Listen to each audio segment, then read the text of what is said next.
Selamat siang guys, ketemu lagi dengan kita tukang duduk sumur Kota Solo. Nah, kita mau berbagi nih buat rekan-rekan pemula ini, buat para master suhu minta izin ya, kita bisa sharing nanti kalau ada yang salah mohon dikoreksi.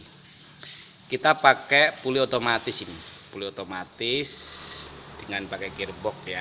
Perputaran perbandingan gearbox kita pakai perbandingan gearbox standar lah. Saya lupa ini berapa ini.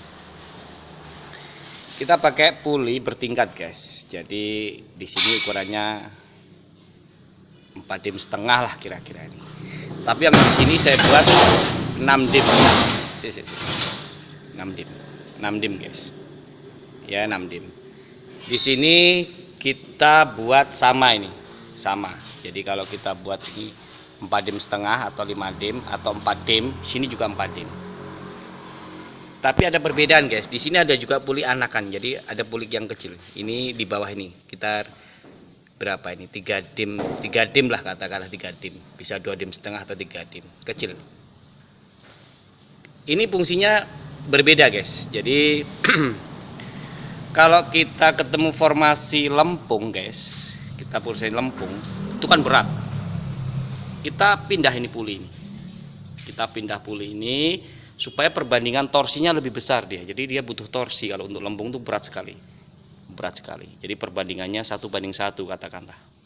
Jadi diputarnya tetap stabil dia. Karena berat kalau lempung ya guys ya.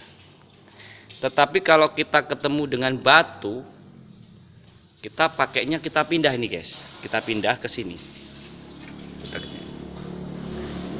Kenapa guys? Karena batu itu sebetulnya butuh RPM, butuh kecepatan stang bor guys. Jadi dia tidak butuh torsi. Dengan catatan tanpa bronjol ya, artinya dia sudah stabil, dia ngebor, artinya dia butuh putaran. Mesin stabil gitu, dia butuh putaran. Jadi di sini 6 dim, di sini 3 dim. Kita perbandingannya kan sudah beda. Jadi dikatakanlah di sini berputar 3 kali, di sini bisa berputar 6 kali, atau di sini berputar sekali, di sini bisa 3 kali. Yang jelas ini untuk menaikkan RPM guys. Jadi untuk menaikkan RPM, jadi dengan mesin yang standar, artinya gas pada posisi standar, ini lebih cepat. Jadi stang bor lebih cepat lagi. Nah dengan demikian pengerjaan kita lebih cepat.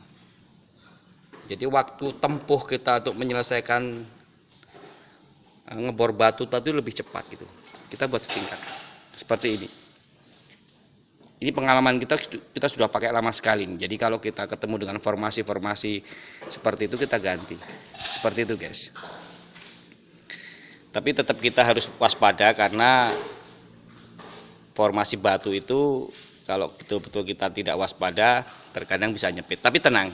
Di sini ada kopling otomatis, jadi stang bor tetap aman.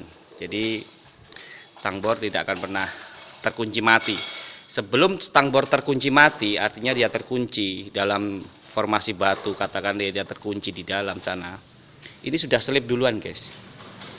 Jadi stang bor aman. Jadi ketika dia selip, ini berhenti berputar, sekalipun mesin berputar, berhenti berputar.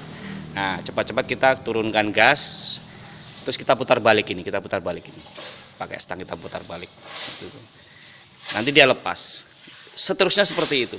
Jadi ini fungsinya besar sekali. Jadi pengaman torsi. Jadi ketika ada stang bor yang terjepit, tidak bisa dipuntir, katakanlah belum terkunci mati ya. Ini mengamankan dulu.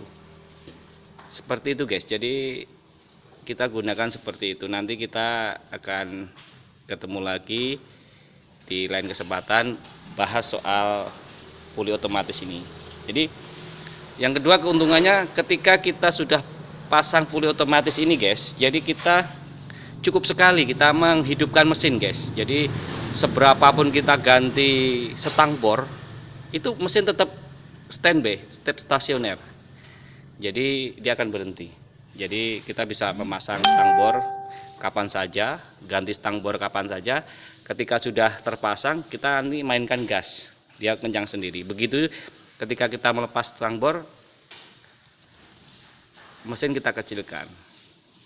Jadi yang pertama kita mengawetkan yang namanya ini ketika kita sudah ngebor, cukup sekali aja kita hidupkan sampai selesai kita ngebor. Jadi tidak perlu setiap kita ganti stang kita hidupkan engine, tidak. Engine tetap standby pada RPM stasioner. Nanti kalau kita sudah kita gaskan seperti ini, dia sudah mulai berfungsi lagi. Demikian guys, kita ketemu lagi di lain kesempatan dan kita mau berpindah tempat nih. Doakan kita tidak ada kendala ini. Terima kasih guys, salam satu lumpur.